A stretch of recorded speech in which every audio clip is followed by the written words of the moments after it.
I posle EPP-a vraćamo se u dokumentarnu emisiju Crni ponedeljak, gde smo u jednoj od najopremljenijih audio laboratorija kod nas i pričamo sa našim najpriznatijim stručnjakom u toj sferi sa gospodinom Koljom Klajnom o štetnom uticaju strane muzike na mozgove mladih.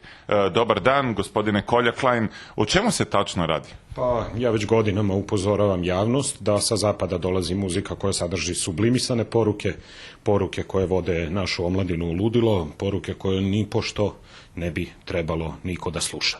Znači, to nisu samo glasine? Naravno, to nisu glasine, to postoji već odavno. Poznato je da jedna grupa koja se zove Hebe Atlas, Bube, oni su izdali nekoliko albuma, šta ja znam, jedna njihova pesma sadrži jednu izuzetno opasnu, sublimisanu poruku, krajnje neprijatnog sadržaja.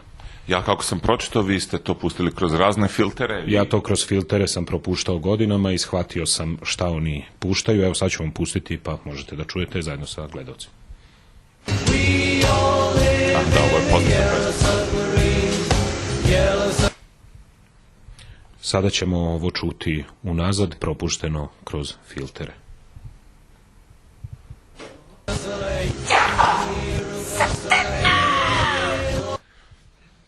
Jo, profesore, nije valjda da nam ovo rade? Nije valjda da ovo rade mladim ljudima, profesore? I ne samo to, mnogo gore stvari, sublimisane satanističke poruke sa zapada ispiraju mozak naše omladine. Pa da li su samo to Beatlesi radili ili se to nastavlja? To se nastavlja. Recimo, imate onu grupu EBBA. To je ta zlatna disko faza, mnogi su igrali uz njih u tom točku.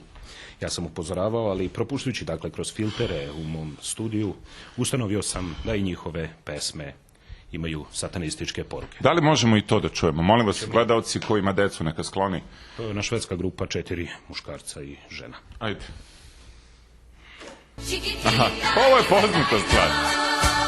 Da, ovako urgin. Dobro. Sada ćete čuti ovu pesmu unazad.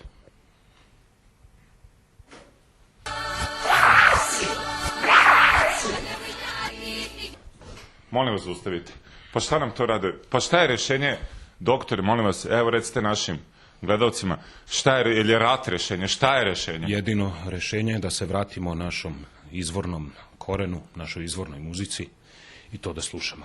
Ali kako ubediti mlade? Oni kažu da je to samo za veselja, jel da, oni to neće slušati kući. To nije istina, to nije muzika ni za kakvo veselje, to je ozbiljna muzika. Evo, ja ću vam pustiti, ja imam jedan snimak kom nema naša narodna muzika. Propušteno kroz sve moje filtere nikakve sublimisane poruke.